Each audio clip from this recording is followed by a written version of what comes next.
This is DNBC News, the heart of Darfur.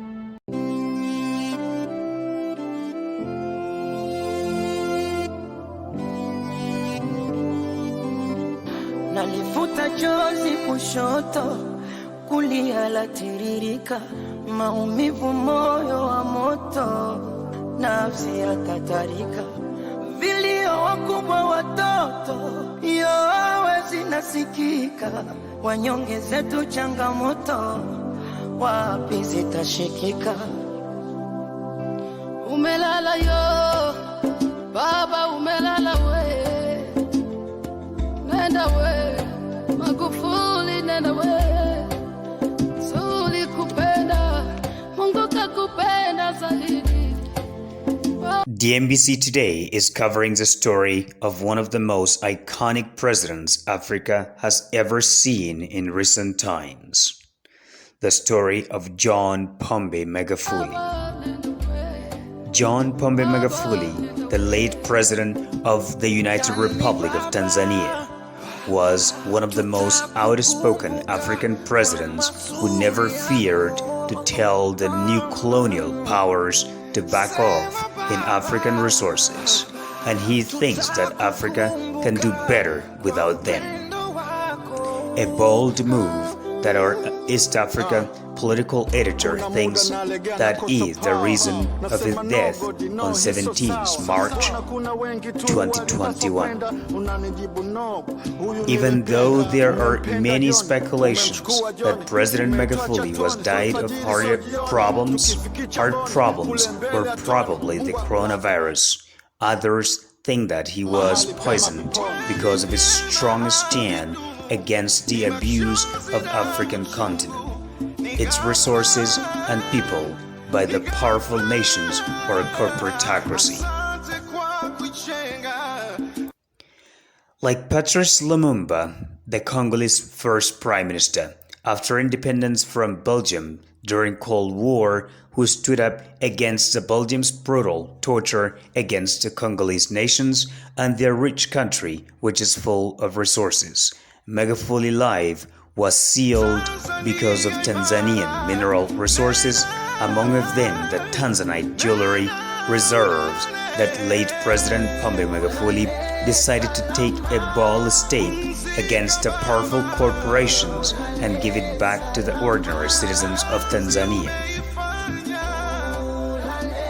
John Joseph Pombe Magufuli was born on October 29, 1959, and educated in Chato and Katoke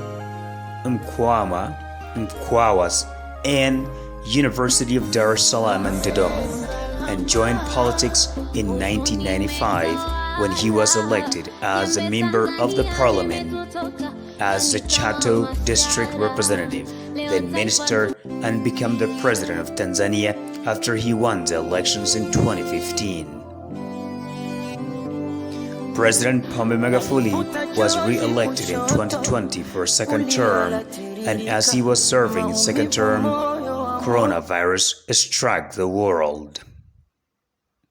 Magufuli was very skeptical about the coronavirus because he believed that corona is satanic and can be chased away by prayers. But whether he was right or wrong on corona, many people share his face because some people think that corona is engineered by some powerful people in the planet who wants to control our emotions, how do we feel, how do we move, what do we eat, what do we do, and that is the reason they created the coronavirus.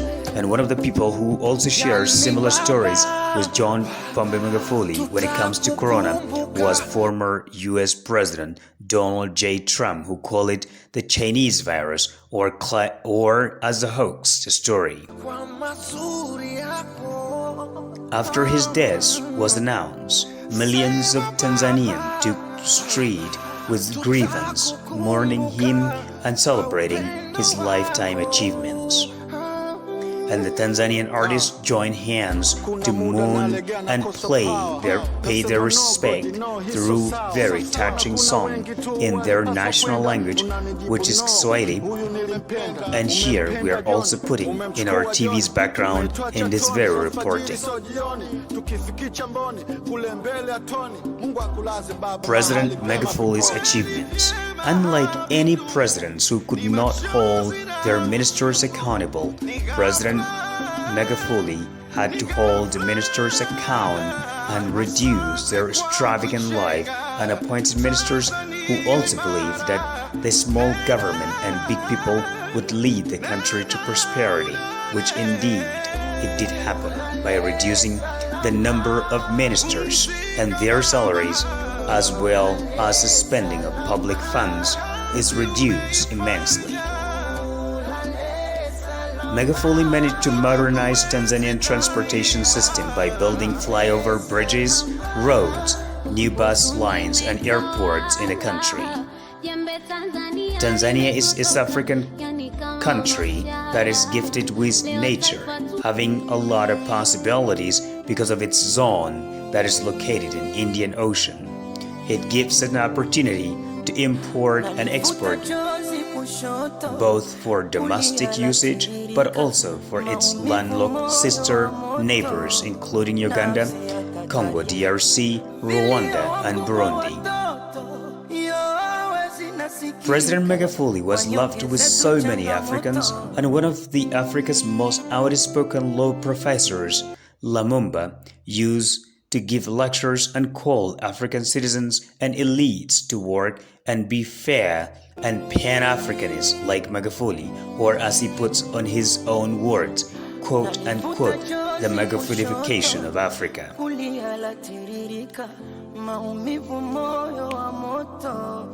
Nafsi ya tatarika, vilio wakubwa watoto, yowe zinasikika, wanyonge zetu changamoto, wapi zitashikika. Umelala yo, baba umelala we, nenda we, Magufuli nenda we, Suli kupenda, Mungu kakupenda zaidi.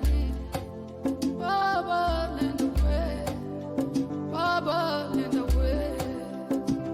Yani baba, tutakukumbuka kwa mazuri yako. Sema baba, tutakukumbuka kwa upendo wako.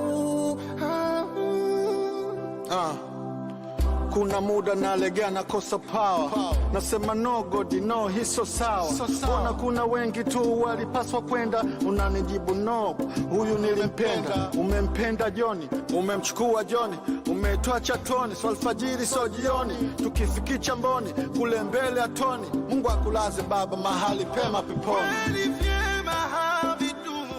Ni machozi na uchungu, ni ghafla. Asante kwa kuichenga Tanzania imara. Nena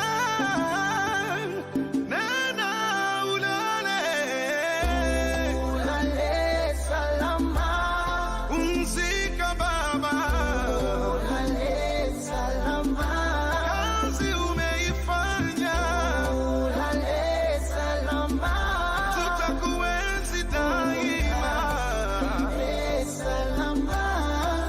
Huzuni metawala, jembe Tanzania limetutoka, yani kama mashara. Leo taifa tu. Stay tuned for more to come. Thank you for watching Darfur Television from the heart of Darfur.